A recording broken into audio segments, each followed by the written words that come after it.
நிகழ்ச்சியின் இறுதியாக கல்வி வளர்ச்சி நாளின் முக்கியத்துவத்தை உணர்த்தும் வகையில் ஒரு சிறப்பு பட்டிமன்றம்.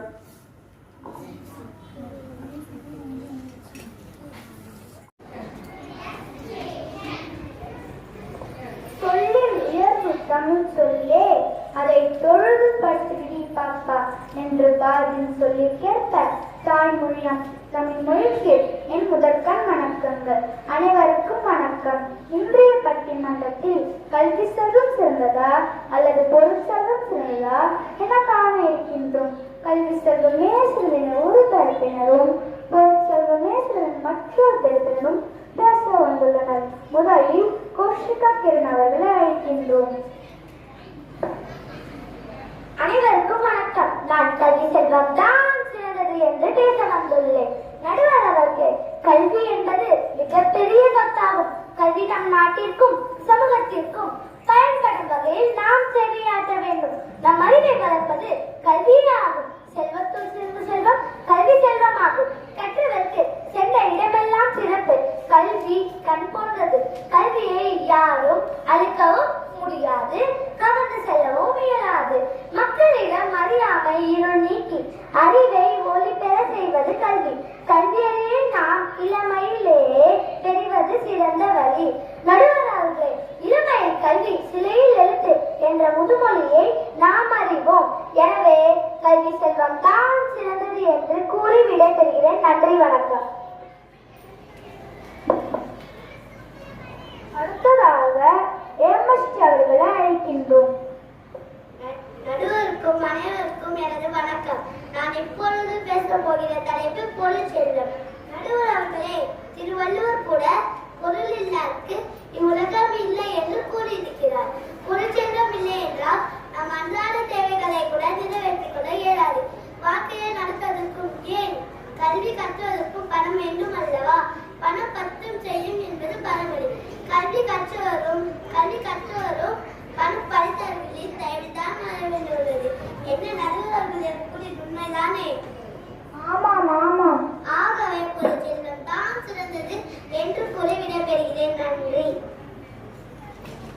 அடுத்ததாக பூர்விகா அவர்களை அழைக்கின்றோம்.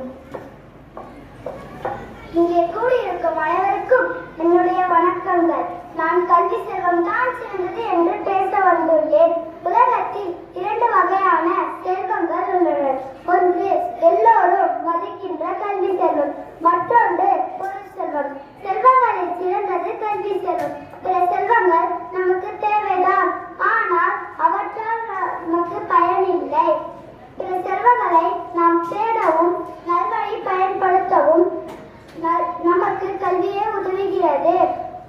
ஆகையால் அழியா செல்வமான கல்வியை அனைவரும் கற்க வேண்டும் என நான் வலியுறுத்துகிறேன். நடுவர் அவர்களே, கல்வி கற்காதவர் களமிடத்துக்கு ஒப்பாவார் என்று பாரதிதாசனும் கேடின் விழுச்செல்வம் கல்வி என்று திருவள்ளுவரும் கூறியிருக்கிறார்கள். இப்பிறப்பிலும் மறுபிறப்பிலும் நல்வழி வகுப்பது கல்வி செல்வமே என்று கூறி விடைபெறுகிறேன். நன்றி.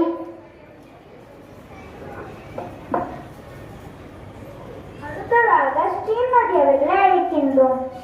அனைவருக்கும் வணக்கம். பொருள் செல்வமே சிறந்ததென நான் பேச வந்துள்ளேன். பொருள் அல்லவரை பொருளாக செய்யும். பொருள் அல்லது இல்லை பொருள். குரலின் பொருள் தெரியுமா? மதிப்பில்லாதவரை கூட மதிப்புடையவராய் செய்யும் செல்வமே சிறந்த செல்வம். அதுவே பொருள் செல்வமாகும். பொருள் செல்வம் இல்லாதவர்கள் இவ்வுலகில் இன்பங்களை அனுபவிக்க இயலாது. ஈட்டி எட்டிய மட்டும் பாயும், ஆனால் பணம் பாதாளம் வரை பாயும் என்று பழமொழியை நாம் அறிவோம். நாம் கடந்து வந்த கசப்பான காலகட்டமான கொரோனா காலத்தில் நாம் உணர்ந்தது என்னவென்றால், உண்ண உணவோ அதை சுவாசிக்க ஆக்சிஜனோ அல்லது கற்பதற்கு கல்வியோ, அதாவது அவர்கள் எது வேண்டும் என்றாலும் அதற்கு பொருள் வேண்டும், அதாவது பணம் வேண்டும் என்பதாகும். ஆகவே பொருள் செல்வமே சிறந்தது என்று பேச நண்பர்களுக்கு நன்றி கூறி விடைபெறுகிறேன். அடுத்ததாக ஜெயஸ்ரீ அவர்களை அழைக்கின்றோம். ஆசிரியர்களுக்கும் அனைவருக்கும் எனது வணக்கங்கள். நான் பேசவிருக்கும் தலைப்பு கல்வி செல்வம் தான் சிறந்தது.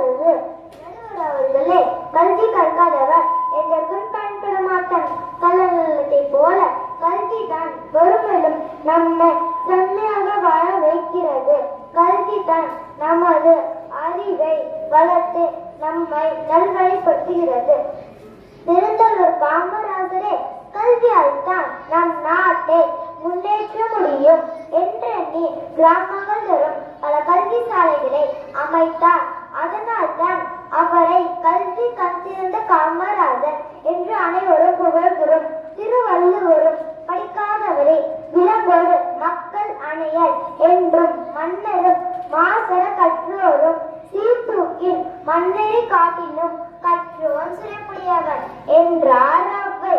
ஆகவே கல்வி செல்வம்தான் சிறந்தது என்று கூறி விடைபெறுகிற. நன்றி.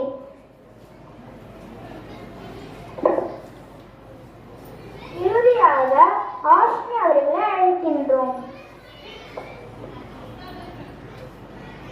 அவையோர் அனைவருக்கும்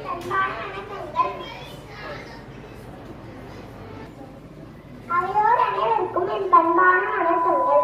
நான் பேச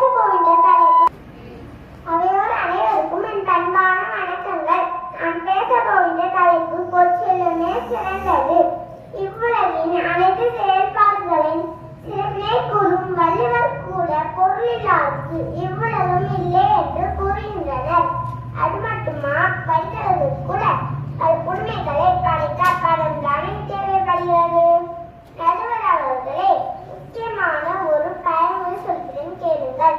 கசிவண்டிட கத்தும் கரண்டு போகும், ஆனால் கணம் வந்திட கரண்டது அனைத்தும் திருட வேண்டும். இடுப்புடுவோய் இந்த சமூகத்தில் கடனில்லாமல் பசியால் வாடுபவர்கள் பல்வேறு குற்றங்களை செய்து வருகிறார்கள். காரணம் கணமில்லாதவன் பிணமாவான். ஒரு டீ குடிக்க வேண்டும் என்றால் கூட கடன் தான் தேவைப்படுகிறது. ஏனென்றால் டீ கடையில் கூட கடன் நன்மை முடிக்கும் என்றல்லவா எடுக்கிறார்கள். இதிலிருந்து பொற்சி வெள்ளத்தின் முக்கியத்துவத்தை எங்கும் மேலிலும் காணலாம். மேலும் ஒரு பொருளும் உருகு பொருளும் தன் முன்னால் தெரு பொருளும் வேண்டன் பொருள் என்றார் வள்ளுவர். அதாவது மக்கள் இயல்பாய் தரும் பொருளும் சுங்கப் பொருளும் தம் பகை வரை வென்று வந்த கப்பப் பொருளும் அரசன் கூறிய செல்வங்கள். எனவே ஒரு நாடு வளர்ந்து மற்றும் உயர்ந்த நாடாக மாற பணமே முக்கியம். எனவே பொற்சிறந்தான் சிறந்தது என்ற நல்வாழ்ப்பை நன்றி. தரப்பினர்களும் தங்களின் கருத்துக்களை அழகாக கூறினார்கள்.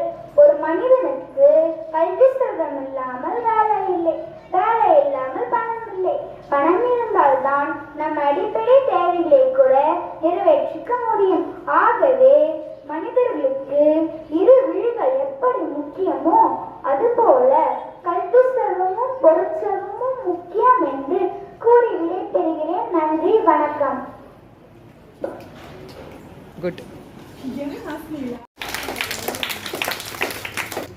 அருமை மாணவர்களே, ஆறு எங்கு ஓடினாலும் நிலத்தை விட்டு பிரிந்து செல்லாதது போல நாம் என் நிலையில் இருந்தாலும் கற்பதை விட்டுவிடக் கூடாது. கற்கை நன்றே, கற்கை நன்றே, பிச்சை புகிலும் கற்கை நன்றே. நன்றி.